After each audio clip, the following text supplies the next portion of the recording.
Welcome, nerds, to the Clips channel. You are about to watch the movie news for the week, at least since the last time you were here, probably. So, movie news, this is a smaller portion of a larger video. If you want to get all of the nerdy news, all of the pop culture stuff that's going on, go check out the main channel, Generally Nerdy. The name of the show you're looking for is called The Week in Nerddom, and that's where you can get everything. Or you can just stay here and specifically watch movie news. We're going to talk about upcoming movies, we're going to talk about things that are happening in the box office right now, see how they're doing, that kind of stuff, and yeah, kind of everything pertaining to movies. So let's jump into that. So, this week in movies, basically a bunch more trailers. We have a couple of follow-ups. We have... oh, I guess that's... yeah, whatever. We'll get into it.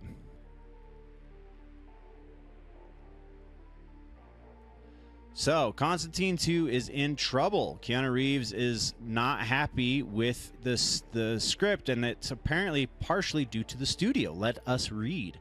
Save Constantine. Constantine 2 may finally be moving forward, but not without complications. While director Francis Lawrence recently said he and Keanu Reeves are super excited about the sequel, co-star Peter Stormare now claims there's tensions behind the scenes that Reeves isn't happy with the direction Warner Brothers wants to take. According to Stormare, the studio is pushing for over-the-top action and CGI spectacle, while Reeves wants something more grounded and closer in tone to the original 2005 cult hit film. While recently speaking with the director, Stormare, who played Satan in the first film, said the following. It's a lot of back and forth because I think Keanu, which I know pretty good, is not happy with the scripts, and usually that comes out of studios because the first one wasn't that successful in the beginning. It became a sleeper and became a cult movie. Now it's one of the biggest cult movies ever, but to do a sequel, the studio wants to have, you know, cars flying in the air. They want to have people doing flip-flops and fighting action scenes. Stormare went on to explain that Reeves sees Constantine as more a spiritual film about demons and regular people and doesn't want the sequel to become yet another effects-heavy action flick. I think Keanu Reeves is on the right damn track with that. He said Reeves is proud of the character, has been fighting to keep the tone grounded and close to what made the original a cult classic. Kiva Goldsman is writing the Constantine 2 script. His track record is a mixed bag. He's been critically acclaimed for projects like A Beautiful Mind and Cinderella Man, but also he wrote Batman and Robin and Transformers The Last Night. So depending on which version of Goldsman shows up, or how much the studio influences him, Constantine 2 could go either way. Released back in 2005, yeah, we already know about that. So, we have word that they are actually still moving forward, but it is not without issue. So, hopefully it does continue on. But next up, we have Darth Maul. Is that another image? I think that's another image. Let's check the folder. Yes, Darth Maul. This is an update on the Darth Maul show. This one comes directly from Sam Witwer, and ostensibly hoping to try and assuage at least one understandable fear about the Disney Plus series. Lead actor Sam Witwer has promised that the upcoming Star Wars Maul Shadow Lord, that rather than attempting to convince viewers that the villain is, quote, misunderstood, the series will instead see him wrestle with his own Joker/Batman style dilemma. Whitmer, whose Star Wars history has seen him not serve as the post-Phantom Menace voice of Maul, having portrayed the Zabrak ever since his return in the Clone Wars CGI animated series, but also lends his likeness to the Force Unleashed duology.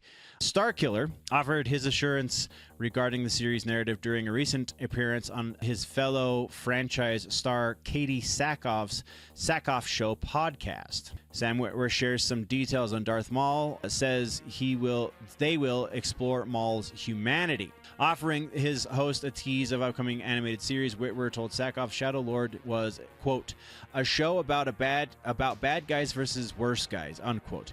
And our bad guys are still bad guys. Like, this isn't going to be a show where you find, oh, Maul is just really a teddy bear man, said the actor. The guy, he's just misunderstood. You have to understand, if you have coffee with him, he's really cool. We're not doing that.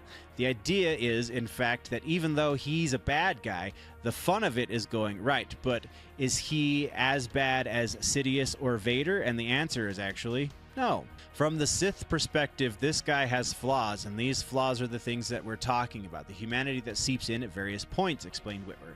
And some of this humanity he did not have maybe early in Clone Wars, but because of things that happened to him, he's rethought a lot of things. For example, Witwer then offered up, this is a guy who knew that the Empire was coming, and he was a part of that. He was supposed to be part of the Clone Wars. He was supposed to work with his master. They were going to bring about the destruction of the Republic and the destruction of his hated enemy, the Jedi Order. He was raised to hate them. He was trained his whole life to destroy them. Well, now we have a show where, okay, all of that was done, but Maul, you still killed a bunch of Jedi during the Clone Wars, but you did not work with Sidious. You didn't know the whole plan. In fact, you got so scared about this plan, tried to stop it at the last second, as portrayed in the 2014 comic book Darth Maul, Son of Dathomir, itself adapted from a Clone Wars animated series storyline that was scrapped due to the series' initial cancellation in 2013. Now the Empire is here, which Maul would have known that was his master's intent, but now that he's seeing it, he's like, is this what he had in mind? Because this isn't what I thought it would be. This is a little scary, he further detailed. Maul comes from a time of swords and sorcery and magic and knights, and now all of that color is being sucked out of the universe by this mechanized empire, what we're elaborated. And Maul's like, is this right? Is this the universe that we were trying to build? And it also becomes a little more boring when that's the universe of the Empire, what we're next posited. Look at the Stormtrooper division in comparison to the clones. The clones learned under the Jedi to become their own people and stuff like that. But the Stormtroopers, whenever we performed them, and I've performed a lot of Stormtroopers over the year, we try to perform them as if they were they have this soulless nature. They're always just sort of like this. And then what if when they're talking to each other, they're talking about some weird, mundane, mechanized stuff? Their humanity and their individuality has been pulled away and sucked away by this empire. Closing out his tease, Darth Maul voice actor told his Bo-Katan actress host, so wordy, he said, quote, "So you have a guy who's come from the time of magic, but times have changed. And then he was born and raised to destroy the Jedi, but now they're gone. And he's seeing the alternative and going, is this better? I'm not sure this is better. And also, boy, how do I feel now that I'm the Joker and Batman's dead? What does that feel like?" That's a great comparison. I really dig that. Finally, pressed by Sackhoff as to whether Shadow Lord's Joker Batman-esque narrative would feature, quote, any good guys, unquote, Witwer asserted, yes, there's a lot of new characters in the show. You have characters who are absolutely far more moral than Maul that get caught up in some stuff sometimes. In fact, with him, and the interesting thing is, can they work together? How do they work together? Do things go wrong? Is it very tension-filled story that we're telling? At current, the animated Darth Maul Shadow Lord series is set to begin questioning the Empire's rise sometime in 2026. That sounds awesome. Like, legitimately awesome. I'm super stoked on that one. And then I think this one's just a real quick. We have official word that, if I can find the image. Oh, I don't think I have it. Nope, I don't have it. But we can still talk about it real quick. Phasmophobia is officially getting a movie adaptation from Blumhouse. So there's that. All right. Next up, let's kick over to some more trailers.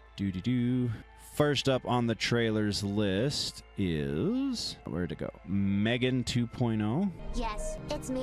What a shock, etc. My path to personal growth has been paved with disappointment. I think we can agree that my biggest mistake was that I cared too much. Actually, the biggest mistake you made was murdering 4 people and a dog. Alright, I'm gonna put this in terms you can understand. I'm not the only killer robot. Whoa. Amelia's stronger than you can imagine, and she's coming after anyone who can stop her. Oh, now they're gonna do... Including you, Gemma. Which, you know, bummer. But to get to you, she'll kill everyone you love, including Katie. Amelia didn't think of one thing, though. Here's a clue. It's Megan, bitch. So now they're turning her into the good guy. I take almost no pleasure in this. Why would you want to help us after They're what we going did to you? Terminator with it. I was programmed to protect Kate. She's the only thing that matters to me. I guess I must be your chance at redemption. I'm sure you had no intention of murdering people, right? Right? Megan. Hold on to your vagina. All right, whatever. Yeah, Megan 2.0 trailer dropped. The release date for the movie is I just passed it. June 27th. Oh, that's coming up actually kind of quick. The first one was not bad, so intrigued by what the second one will bring. Let's move. Our next trailer is Black Phone 2. How the hell are they doing this? But we do know that we're getting Ethan... Oh, good lord, I can't even think of his name now. The cast is returning. So far, I like the aesthetic. Ethan Hawke. There we go. Ooh, what a great use of Rooster. Wow, quite dark. Wow. We're returning. Is this going to be a rehash, though, of the story? Like, this feels very much like we're just rehashing the same thing. Only now we have a female protagonist instead of a male protagonist. Hello, Finney. Oh, wow. Imagery is great. Did you think our story was over? You're dead. You, of all people, know that dead is just a word. Okay, maybe not a rehash of the first movie. He's here. What the hell? Oh, it's like a Freddy Krueger thing. Vengeance Wow. is mine. It really is like a Freddy Krueger thing. October 17th. That's intense. I don't know how good it's going to be, though. Like, that seems really derivative. There's a lot of stuff about that feels like the first movie. There's a lot of stuff about that feels like Freddy Krueger. Hopefully they can ride that line and make something original enough that it's worth going to see. But that looks promising. Then to change the mood completely, let's go here. My name is Happy Gilmore. Happy Gilmore 2, baby. 30 years ago, I decided to give golf a try. But even when you're at the top of this your is game, a little bit more explanation of you can always shank one. of exactly what's going to happen in this movie. How are you going to put Vienna through ballet school? It's $75,000 a year. That's 4 years. That's 333 grand. That's terrible math, Johnny. It's 300 grand. I wouldn't even know where to start. Let them see the happy I fell in love with. Come on, you gotta do it, Dad. All right, let's go. Let's go get him, Dad. But What about the jig? I know how to do it, Dad. Okay. Yeah. What the hell is happening? Of course he puts his kids in it. Happy Gilmore is breaking in yet another caddy he just met. All right, we're gonna go. See, but you bring those. Those always come. All right, that's it. They got a strap if you want to use the strap. Happy Gilmore didn't have things flowing on the first Oh, Kevin Nealon. Check out the name tag, grandson. Nice. I got you a little something there, Pop. Everyone is talking about it. Come back kid. Happy Gilmore. Happy Gilmore. Happy Gilmore. We've been watching you play, Mr. Gilmore. So inspiring. My dad loved you, man. I am so sorry. Give him here. I got some Gorilla Glue. Remember the happy place I went to? You go to yours. Oh, yes. Oh my God, Rory. Jackass. Bingo. You stole my life from me. Why would I want to steal the life of somebody who eats pieces of shit for breakfast?